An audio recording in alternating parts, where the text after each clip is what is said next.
지난 본문을 한번 생각을 해보시면 다윗이 하나님의 궤를 가져온다는 기쁨에 엄청난 행사를 준비했습니다. 3만 명을 준비시켜서 상당히 장엄하고 거대한 궤 이동식 행사를 진행을 합니다. 근데 거기에 몇 가지 실수가 있었는데요.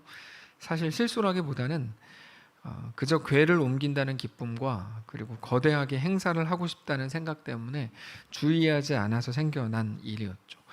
행사 자체를 성대하게 하려는 생각 때문에 정작 행사의 본질이었던 궤를 어떻게 옮겨야 되는지에 대해서는 전혀 생각을 안 한 겁니다. 궤는 제사장들이 어깨로 매서 옮겨야 됩니다. 근데 다윗은 수레로 옮깁니다. 그러니까 수레가 금이냐 아니면 은이냐 아니면 새 수레냐 중고냐 이게 중요한 게 아닌 거죠. 무슨 일에든지 그 일의 본질이 있고 그 주변 것들이라는 게 있거든요. 근데 주변 것들과 본질이 순서가 바뀔 때 그때부터는 모든 것들이 완전히 헝클어집니다. 예를 들어서 지난번에도 말씀을 드렸지만 성탄절은 예수님이 오신 의미를 생각하고 우리에게 주신 은혜를 생각하고 그렇게 예수 그리스도 자체에 초점을 맞춰야 되는데 그게 갑자기 언젠가부터 산타 할아버지가 중심이 되고 그리고 또 상업적인 것들이 가미되고 루돌프가 중심이 되고 그러면서 그게 완전히 이상해진 거죠. 산타가 있냐 없냐의 문제가 아닙니다. 그래서 얼마나 내가 더 베풀고 나누는 삶을 사냐, 얼마나 돕는 일에 집중하냐, 이것도 성탄의 본질일 수 없죠. 다만 예수님의 오심을 기뻐하고 감사하고 감격하는 날이거든요. 그것으로 시작되고 그것으로 비롯된 다른 행동들일 때 의미가 있는 거지, 그거랑 상관없이 불우이웃을 돕는다, 이건 성탄절에 뭘 한다, 사실 이거는 본질은 아닙니다. 그런데도 자꾸만 다른 것들이 채우고 있는 게 현실이죠. 그래서 산타가 없다고 말한 선생님이 수업에서 배제되고 잘리고 이런 기이한 일들이 일어나는 이유가 그것 때문입니다. 그것과 마찬가지로 다윗도 정작 하나님의 궤에 그 초점을 맞춰야 되는데 오히려 그 주변 것들, 행사를 내가 성대하게 하겠다 이런 생각으로 악기를 어디에 배치하고 어떤 사람들을 어떻게 모으고 어떻게 더 행사를 화려하게 할 수 있을까, 이런 생각 때문에 여러분 악기 하나도 없어도 되거든요. 근데도 그런 생각들 때문에 정작 중요한 본질인 하나님의 궤는 신경도 못 쓰는 거죠. 결국에 이동하는 중간에 궤가 수레에서 흔들렸고 그거를 웃사가 손으로 잡았습니다. 이것도 굉장히 큰 본질적인 문제가 있는 행동인데 웃사가 자기가 잡지 않으면 하나님의 궤가 떨어진다고 그 순간 생각했고 자기가 잡지 않으면 하나님의 궤가 떨어져서 하나님의 영광이 땅에 떨어진다고 생각을 한 거거든요. 그러니까 이거는 아주 심각한 하나님 모욕죄인 거죠. 웃사 자기가 뭔데 자기가 하나님의 궤를 보호해요. 이 말도 안 되는 생각들을 사람들이 여기저기서 하는 거야. 본질이 뒤바뀌면 이렇게 됩니다.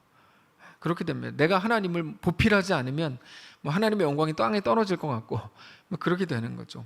근데 하나님의 궤는 블레셋에게 잡혀갔을 때도 다곤 신전에 있을 때도 하나님의 궤, 하나님의 영광은 전혀 땅에 떨어지지 않았거든요.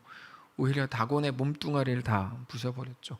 근데 그거에 대한 어떤 아무런 개념이 없이 그저 눈에 보이는 것처럼 인간적인 생각으로 내가 이거를 이렇게 해야 하나님이 영광을 받으시고 아니면 안 되고, 그러니까 마치 자기가 하나님을 보호하는 자인 것처럼. 다윗이 나중에 그런 일을 또 겪었다고 말씀을 드렸죠. 성전을 지어드리는 문제에 대해서 하나님이 나는 네 도움 필요 없다, 나는 너에게 영광을 이렇게 그런 식으로 받는 자가 아니다, 네가 내 보호를 받는 자다, 하나님의 말씀이죠. 결국에 웃사가 그 자리에서 죽습니다. 그날 행사는 완전히 망쳤죠. 다윗은 전혀 생각을 못했던 부분입니다. 다윗이 이런 결과를 초래하게 만든 스스로에 대해서 견디지 못했습니다. 너무너무 화가 났죠. 분노를 합니다. 웃사의 죽음을 보면서 그 분노가 딱 올라가고 견디지 못하게 되는데 자기가 3만 명을 동원하고 정말 가장 성대하게 하나님의 궤를 옮기려고 했고 그것도 새 수레를 일부러 제작했고 모든 악기를 준비시켰고 대단한 이벤트로 만들었고, 이거 우리가 하는 사역에 다 적용하셔야 되는 말들입니다. 그래서 모든 백성들도 다 기뻐했다고 해도 그거는 하나도 중요한 게 아닙니다. 하나도. 내가 원하는 대로 이것도 이렇게 되고 저것도 저렇게 해가지고 막 정말 모든 한국에 있는 교회들을 막 우러러보고 야, 이 교회 가서 배워야겠다. 그거는 일도 중요한 게 아닙니다. 하나도 중요하지 않습니다. 자기가 애썼던 모든 일들에 대해서 전혀 인정받지 못했다고 느꼈겠죠. 다윗은 그 순간에 자기 수고가 완전히 무너지는 느낌이었을 겁니다. 근데 다윗의 느낌과 기분이 중요한 게 아니고 오직 하나님의 원하심, 하나님의 요구, 하나님의 뜻이 중요합니다. 그럼에도 가장 중요한 거는 놓치고 그저 보여질 모습들에 신경 쓰고 있는 자기 자신에게 대해서 어쩌면 분노가 일어났다고 할 수도 있습니다. 어쨌든 다윗은 이제 어떻게 해야 될지 길을 잃었습니다. 어떻게 해야 될지 모르겠는 거죠. 다 준비했고 막 이것저것 다 해놨는데 그 자리에서 우사가 딱 죽었으니까 하나님이 치신 거죠. 우사가 죽었으니까 이제 한 걸음도 못 나가게 된 상황이에요. 그래서 일단 임시방편으로 오베데돔의 집으로 궤를 옮깁니다. 근데 그때 놀라운 일이 일어나죠. 자기가 하려던 일은 오히려 완전히 무너졌는데, 망가졌는데 그것 때문에 하나님의 영광이 하나도 가려지지 않았다는 것을 알게 됩니다. 이게 아주 중요하죠. 오히려 하나님의 궤가 어쩌다가 임시방편으로 가게 된 그 오베데돔의 집에 옮겨진 것 때문에 하나님이 거기서 영광을 받으시고 그 증거로 오베데돔과 그의 온 집에 하나님이 복을 주셨다는 게 드러나죠. 11절이었는데 지난주 본문이었거든요. 지난 본문이었는데 여호와의 궤가 가드 사람 오베데돔의 집에 석 달을 있었는데 여호와께서 오베데돔과 그의 온 집에 복을 주셨다. 이렇게 되어 있습니다. 하나님께서 이렇게 말씀하시는 중입니다. 여호와의 궤가 땅에 떨어진다고 해서 조롱받는 거 아니다. 비웃음 당하는 게 아니다. 그래서 네가 붙들어야만, 그래서 땅이니까 어쨌든 땅과 여호와의 궤가 만나야 하나님이 만나면 하나님이 이렇게 영광이 떠나고 이런 게 아니다.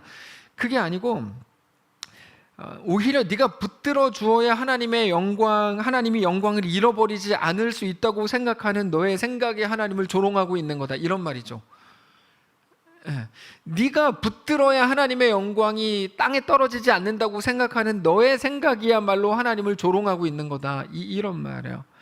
결국 네가 하나님의 뜻과 하나님의 식과 하나님의 마음을 모르면서 그저 인간적인 생각으로 온통 거추장스럽게 만들어 놓은 그것 때문에 별거 다 하려고 그랬잖아요. 다윗이. 그것 때문에 조롱을 당하는 거다. 오히려 이렇게 말씀하시는 거죠. 하나님의 영광은 다윗이 만들거나 혹은 좌지우지할 수 있는 게 아닙니다. 근데 다윗은 어쩌면 자기가 준비한 것에 비해서 언약궤를 대해야 되는 규칙들이 더 별거 아니라고 생각했을지도 모릅니다. 자기가 준비한 거 3만 명이나 동원하고 특별하게 수레를 제작하고 악기를 어디다가 어떻게 딱 배치하고 행사를 어떻게 기획하고 이런 것들이 훨씬 더 중요한 문제라고 분명히 생각했을 텐데 하나님의 생각은 완전히 정반대였습니다. 다윗이 얼마나 대단한 것들을 엄청나게 준비한다고 해도 하나님의 말씀하시고 제정하신 언약궤를 옮기는 모든 과정이 훨씬 더 중요한 거죠. 왜 그럴까요? 여러분, 이게 아주 중요한 핵심 중에 하나인데요. 어떤 것이 그렇게 다른 걸까요? 하나님의 뜻과 다윗의 행함이 간단합니다. 다윗이 하나님을 위해서 만들어내려고 드리려고 했던 모든 거는 하나님이 직접 만드실 수 있는 것들이었거든요. 그거는 다윗이 안 해도 하나님이 알아서 하실 수 있는 것들이에요. 하나님은 말씀으로 온 세상을 지으셨고 사람을 만드셨죠. 하나님은 우리가 가진 얼마의 돈을 절대로 크다고 말씀하시지 않아요. 그게 하나님께 무슨 의미가 있겠습니까? 그래서 다윗은 오직 하나님 앞에 온전히 엎드림으로 하나님의 백성됨을 고백했어야 될 뿐입니다. 결국 그 문제인 겁니다. 다윗이 하나님의 영광 앞에 굴복함으로 하나님의 백성이 되는 것만이 다윗과 우리 모두에게 주어진 숙제인 거죠. 그것밖에는 우리에게 주어진 일은 없는 거예요. 하나님의 백성이 되는 것밖에는 우리가 오늘 해야 될 일이 없는 거죠. 하나님 앞에 무릎 꿇는 것밖에는 우리에게 요구된 일이 하나도 없다고요. 그러니까 많은 사람들이 여전히 오해하고 있는 거고 오버하고 있는 거죠. 우리에게 주어진 숙제는 딱 하나입니다. 하나님 앞에 엎드리는 거. 그러면 하나님이 말씀하시는 언약궤에 대한 규칙은 왜 중요할까요? 그것 때문에 중요합니다. 그건 순종과 충성에 관한 문제거든요. 그래서 차원이 다른 겁니다. 특별히 언약궤가 땅에 떨어질 것 같은, 땅에 떨어지는 순간에라도 하나님의 말씀을 기억해서 그거를 감히 붙들지 않는다면 그걸로 인해서 다윗 자신이 손해보고 욕먹을지도 모르죠. 그리고 모든 영광을 잃어버리는 것처럼 느껴지는 한이 있어도 하나님의 말씀 때문에 그렇게 하기로 한다면 그거야말로 가장 소중하고 가장 충성스러운 자의 모습이 되는 거죠. 너무나 다른 문제인 겁니다. 그거는 진정한 충성이 무엇인지 고백할 어쩌면 가장 좋은 기회가 됐을지도 모르죠. 하나님이 우리에게 요구하시는 게 뭘까요? 우리는 대단한 무언가를 하나님께 드리겠다고 늘 장담하지만 하나님은 죄송한데 거기에 관심도 없습니다. 하나도 관심이 없다고요. 그러니까 이번 일이 정말 잘 되게 해주셔서 하나님께 영광을 돌리게 해주십시오. 그 일에 잘 되고 잘못되고 하나님이 받으실 영광은 하나도 관련이 없는 거라니까요. 그래서 늘 말씀을 드리지만 내가 이번에 사업에 성공하면 10의 2조를 드리겠습니다. 하나님은 관심도 없는 기도를 그렇게 하고 있는 거예요. 그 사람은 오히려 과부의 두렙돈을 훨씬 소중히 여기십니다. 왜요? 그녀는 가난한 중에 자기 전부를 드린 것이기 때문입니다. 이거 예수님의 평가죠. 액수의 문제가 아니라 마음의 문제입니다. 그녀는 진심으로 그리고 자신의 전부를 그렇게 드리고 있는 중입니다. 하나님은 그 가난한 한 사람의 인생을 받으신 건데 그때 하나님이 받으실 영광은 놀라운 거죠. 놀라운 거죠. 그래서 어쩌면 그녀는 자기의 전 인생을 하나님께 드리는, 가난해졌을 때 하나님께 드리는 좋은 기회를 얻었다고 생각했을지도 모릅니다. 여러분, 이런 접근을 우리가 생각해 봐야 돼요. 우리가 어떤 사건과 상황을 볼 때, 그래서 방금 전에 설명드렸던 그 논리, 그 관점, 그 각도, 그 시선으로 보는 게 굉장히 중요합니다. 잘 생각해 보세요. 언약궤가 땅에 떨어지면 안 된다고 생각을 해보세요. 땅에 떨어지면 안 돼요. 여러분, 하나님이 그러면 그거 하나 못 붙들겠습니까? 하나님의 언약궤 땅에 떨어지지 않게 못 붙들겠냐고요. 스파이더맨도 하늘을 막 날아다니는데 언약궤가 땅에 떨어지면 진짜 큰일 나는 일이라면 하나님이 그거 하나 못 붙들겠습니까? 그래서 우사가 붙들어야만 하나님의 영광이 땅에 안 떨어지는 그런 이상한 논리가 어디 있냐고요? 하나님은 그거를 왜 네가 붙들려 그러냐 이렇게 얘기하시는 거예요. 네가 나를 살리는 자냐? 네가 내 보호자냐? 그게 아닌 거죠. 우사가 구원 받았냐 못 받았냐 이런 얘기하는 게 아니면 그거 우리가 어떻게 알아요? 모릅니다. 그 얘기가 아니고 하나님이 우리에게 보여주시려는 건 아주 명확한 거죠. 우리는 하나님의 보호자가 아니라 하나님의 은혜로 사는 사람들이고 그래서 하나님께 충성하고 순종하는 존재여야 한다는 겁니다.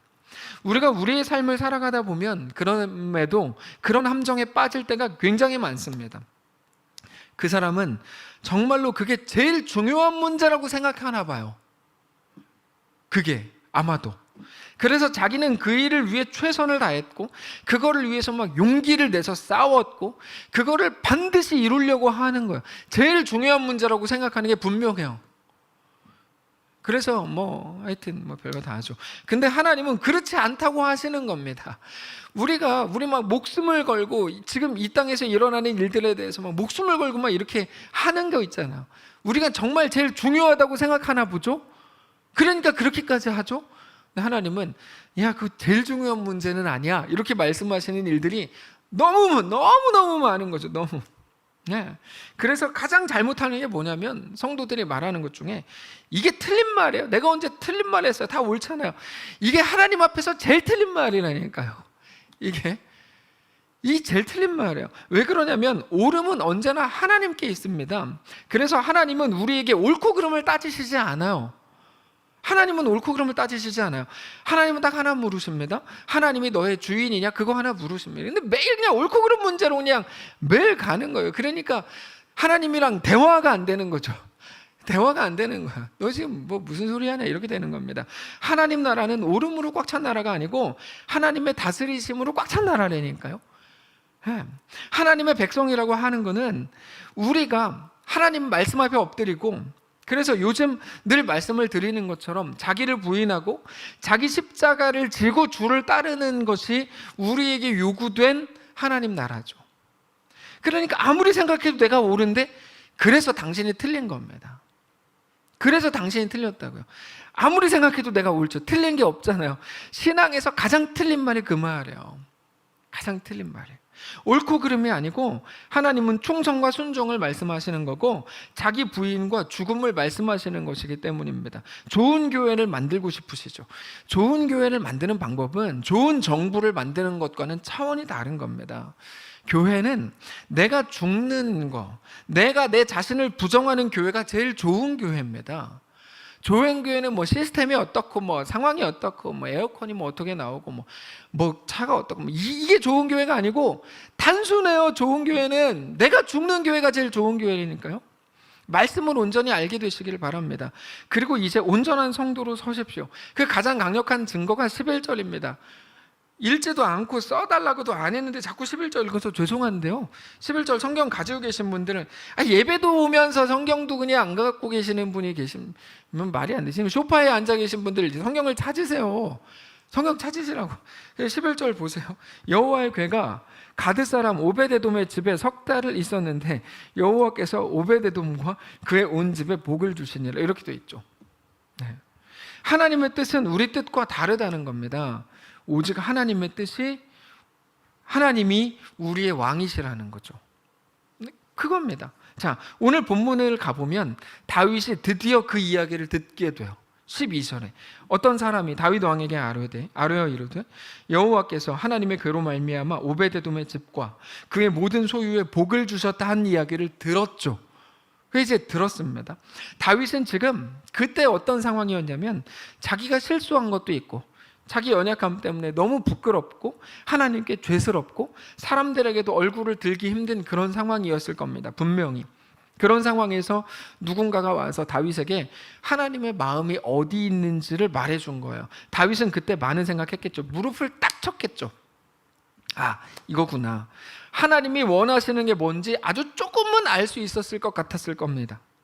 하나님은 다윗을 죽이고 막 분노하시고 그런 게 아니고 다윗이 더 충성스러운 하나님의 백성이 되기를 원하셨던 거죠.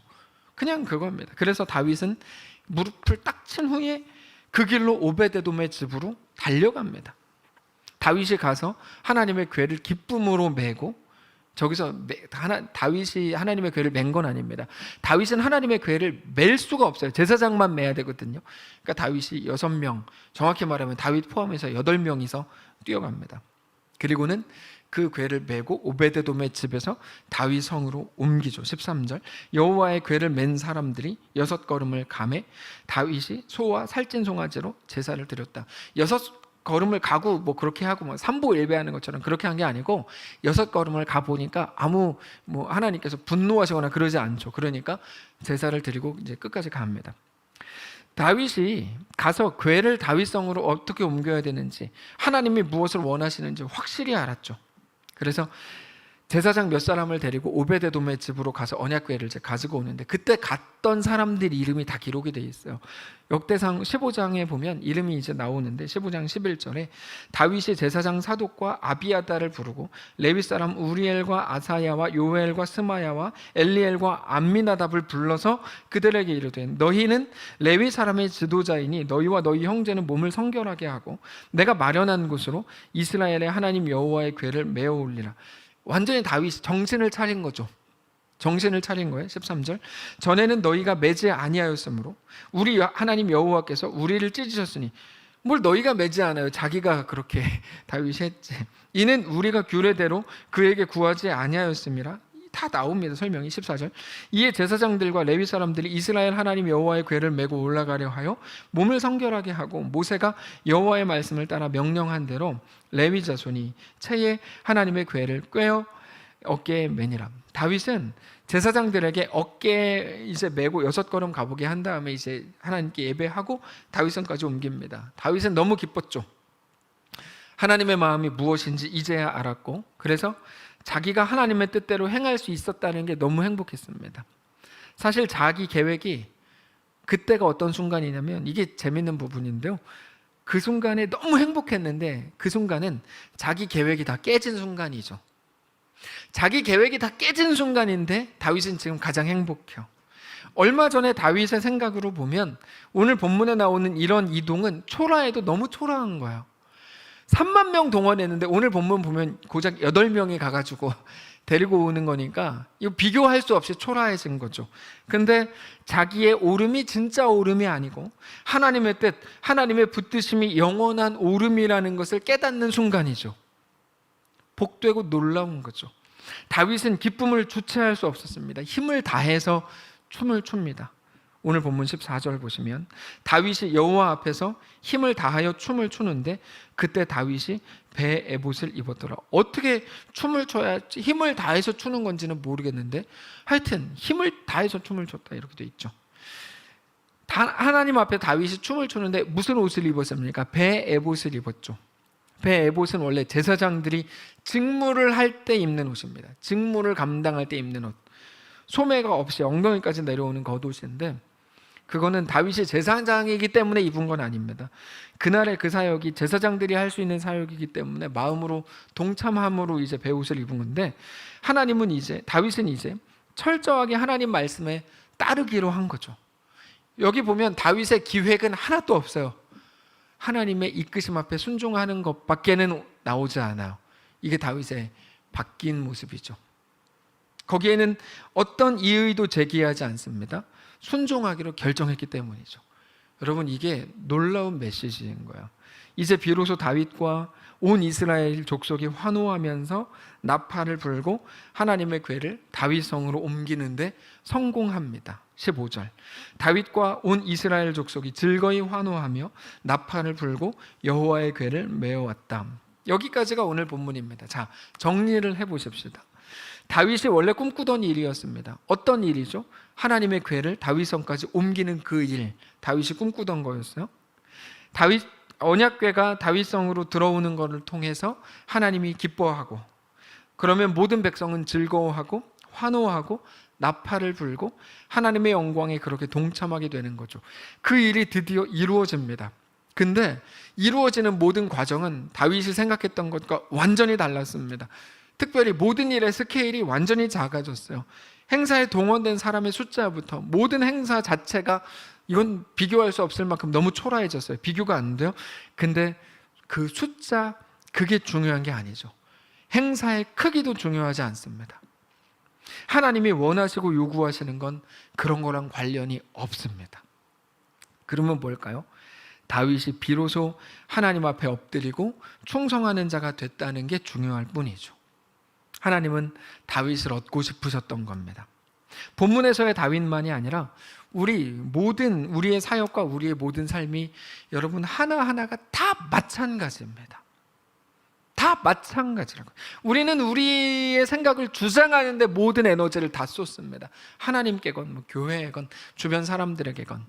근데 하나님이 우리에게 요구하시는 건 그게 아니고, 그래야 좋은 교회가 되는 게 아니고요. 하나님이 우리에게 요구하시는 건 내가 죽고 예수가 사는 거죠. 내가 나를 부인하고 내 십자가를 지고 주님을 따르는 거죠. 하나님의 원하시는 건 딱 하나입니다. 우리를 얻으시는 거죠.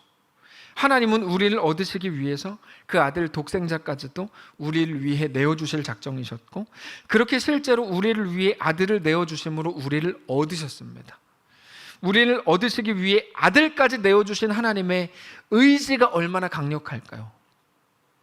하나님이 우리를 위해 지불하신 게 있는데, 그러니까 하나님의 의지가 얼마나 강력할까요? 우리를 얻으시겠다고 하는 하나님의 의지를 놓고 볼 때 여러분, 무엇이 타협이 되겠습니까? 하나님께 타협할 수 있는 건 어떤 것도 없습니다.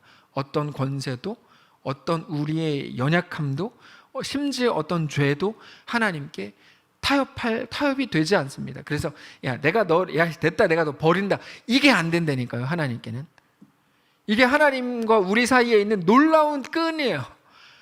어떤 것도 그리스도 안에서 하나님의 사랑에서 우리를 끊을 수 있는 게 없는 거예요. 그게 로마서 8장이죠. 하나님께서 말씀하시는 거예요. 하나님의 의지 앞에 타협할 수 있는 건 아무것도 없습니다. 우리가 내미는 어떤 타협도 우리의 죄겠죠. 우리 연약함이고 못남이겠죠. 하나님께는 절대 통하지 않아요. 심지어 우리 어떤 연약함도 우리를 온전히 하나님의 백성으로 만드시려고 하는 하나님의 약속을 방해하지 못해요. 그거를 신학적 용어로 성도의 견인이라고 불러요. 성도의 견인. 예. 하나님께서 성도를 견인해 가신다는 거예요. 성도의 견인은. 이게 이제 어떤 책에서 약간 말장난으로 성도가 견디고 인내하는 거다 이렇게 이제 풀었대는데, 근데 그게 아니고 이끌어 가신다는 거거든요. 하나님께서 견인해 가신다는 거예요. 어떤 피조물도, 어떤 우리 연약함도, 어떤 실수도, 어떤 못남도 우리에게 대한 하나님의 이끄심을 막을 수가 없어요. 그게 로마서 8장이죠. 누가 우리를 그리스도의 사랑에서 끊으려? 환난이나 곤고나 박해나 기근이나 적신이나 위험이나 칼이랴. 이런 것들은 우리가 하나님을 거부하고 하나님을 배신할 수는 있죠. 저런 걸로 배신하려고 할 수는 있죠. 근데 하나님은 그런 것으로 우리와의 관계가 끊어지지 않도록 붙드신다니까요. 36절 기록된 바 우리가 종일 주를 위하여 죽임을 당하게 되고 도살당할 양같이 여김을 받았나이다 함과 같으니라. 그러나 이 모든 일에 우리를 사랑하시는 이로 말미암아 우리가 넉넉히 이기느니라. 내가 확신하노니 사망이나 생명이나 천사들이나 권세자들이나 현재나 장래나 능력이나 높음이나 기쁨이나 다른 어떤 피조물이라도 우리를 우리 주 그리스도 예수 안에 있는 하나님의 사랑에서 끊을 수 없다고 말하죠. 저건 하나님의 의지입니다. 우리의 결단도 아니고요. 우리의 실력도 아닙니다. 우리는 형편없죠. 근데 하나님의 의지는 너무 강력하죠. 그래서 사실 구원에 대해서 우리가 할 수 있는 건 하나도 없습니다. 다만 우리를 모든 일 속에서 우리는 하나님께 모든 일 속에서 충성할 뿐이죠. 그게 우리를 얻으시는 하나님의 목적입니다. 오늘 우리가 나눈 이 말씀을 기억하십시오. 우리는 종종 하나님을 이 땅에 속한 분인 것처럼 자꾸 취급합니다. 웃사가 그렇게 한 거죠. 그래서 자꾸만 타협을 하려고 그래요. 그런데 우리가 할 수 있는 거, 우리에게 요구된 거는 여러분 딱 하나입니다. 뭘까요? 충성 하나예요. 성도에게 요구된 건 다른 게 아니에요. 충성 하나라고. 충성. 하나님의 영광은 우리 실력으로 만드는 게 아닙니다.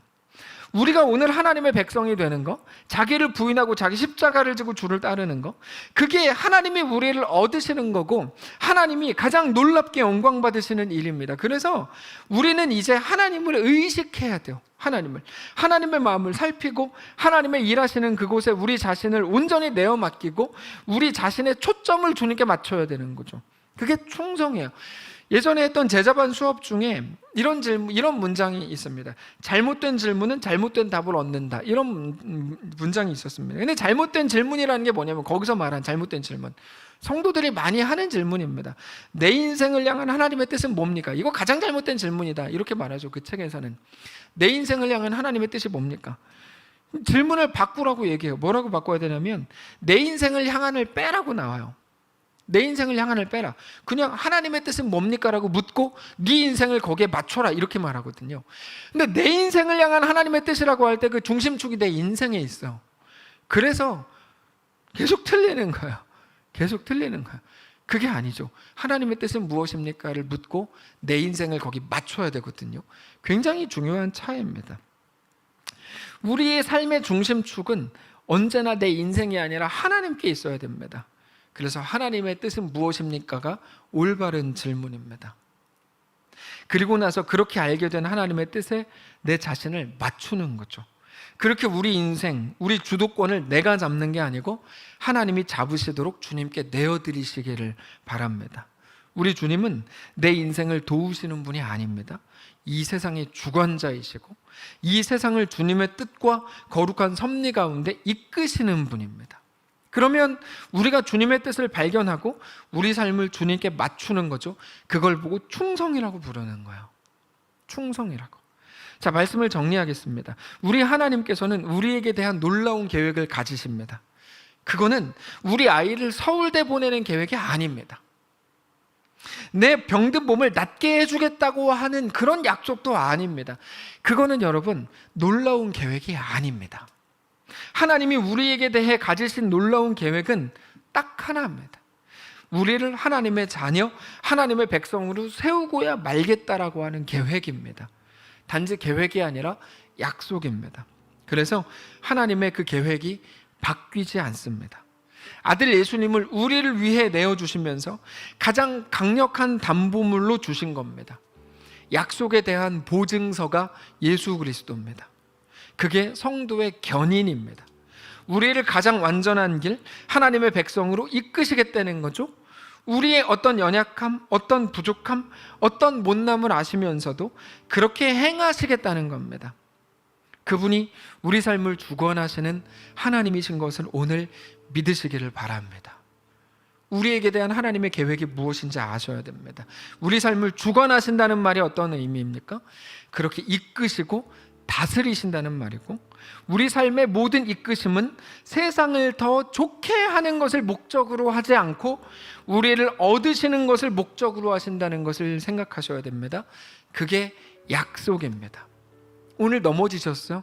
그거를 통해서 하나님은 우리를 얻으실 작정이고요. 오늘 일 잘 되셨어요?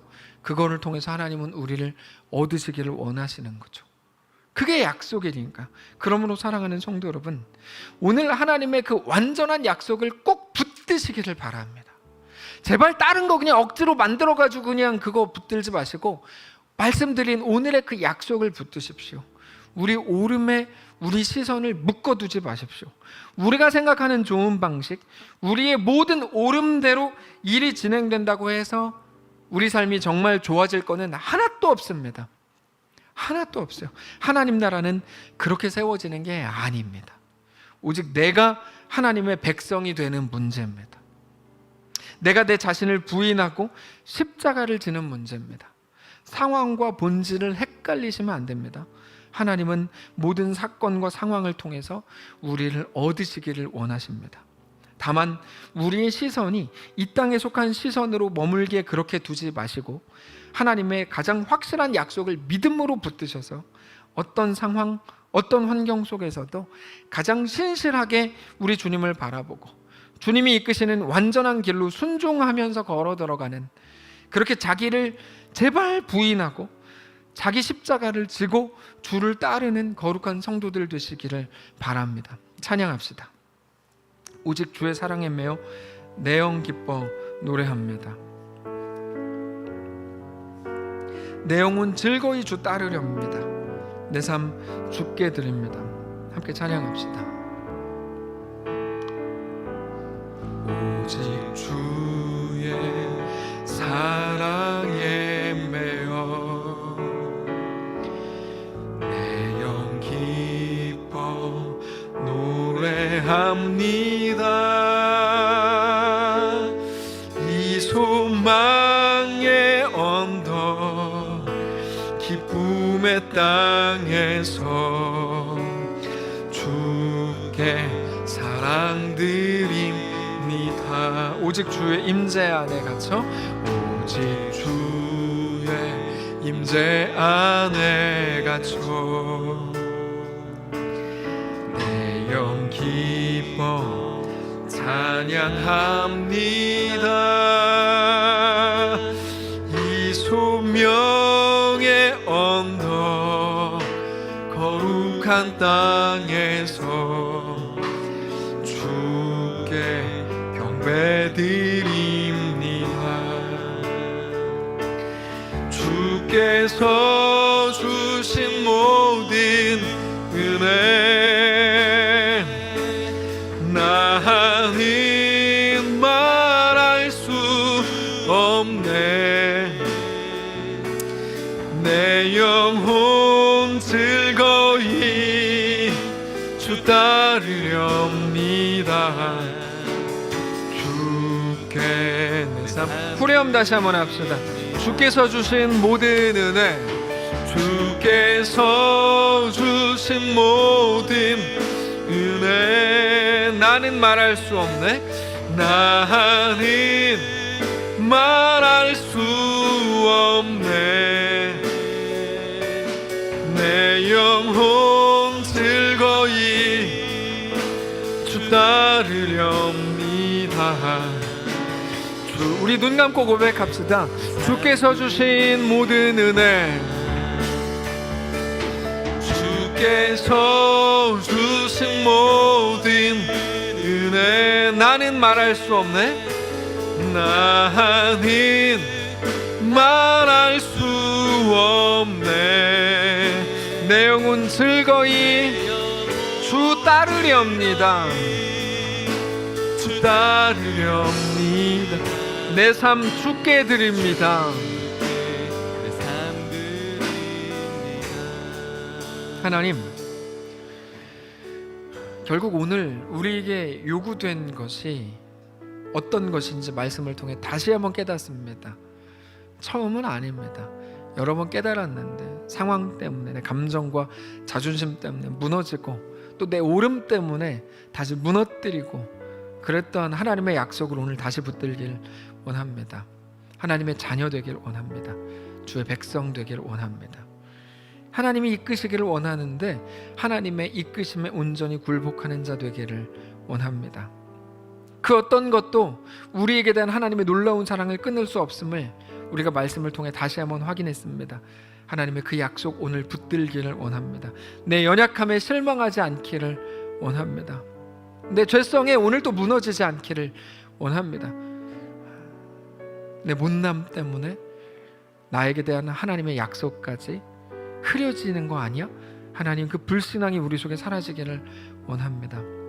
주의 말씀 앞에 온전히 엎드리고 다시금 주님 앞에 나아가는 거룩한 모든 성도들의 삶이 다 되도록 인도해 주시옵소서. 오늘부터 시작되는 또 3일간의 시간들을 우리에게 허락하실 텐데 그 속에서 하나님을 뜨겁게 사랑하고 주 앞에 온전히 세워지는, 그렇게 하나님의 백성 되는, 충성으로 꽉 찬 자기 부인으로, 그리고 또 자기 십자가를 지고 주를 따르는 모든 성도들 다 되도록 인도하시옵소서. 1월이 이렇게 다 지나갑니다. 우리에게 허락하실 날들이 언제까지일지 모르지만 그 하루하루를 살아가는 동안에 담대하고 행복하고 주님을 더 뜨겁게 사랑하는, 주님의 놀라운 약속을 잃어버리지 않는 거룩한 우리의 삶이 되도록 인도하시옵소서. 우리 주인 되신 살아계신 예수님의 이름으로 기도합니다. 아멘. 하늘에 계신 우리 아버지여, 이름을 거룩히 여김을 받으시오며 나라가 임하옵시며 뜻이 하늘에서 이룬 것 같이 땅에서도 이루어지이다. 오늘날 우리에게 일용할 양식을 주시옵고 우리가 우리에게 죄진 자를 사하여 준 것 같이 우리 죄를 사하여 주시옵고 우리를 시험에 들게 하지 마시옵고 다만 악에서 구하시옵소서. 대개 나라와 권세와 영광이 아버지께 영원히 있사옵나이다. 아멘.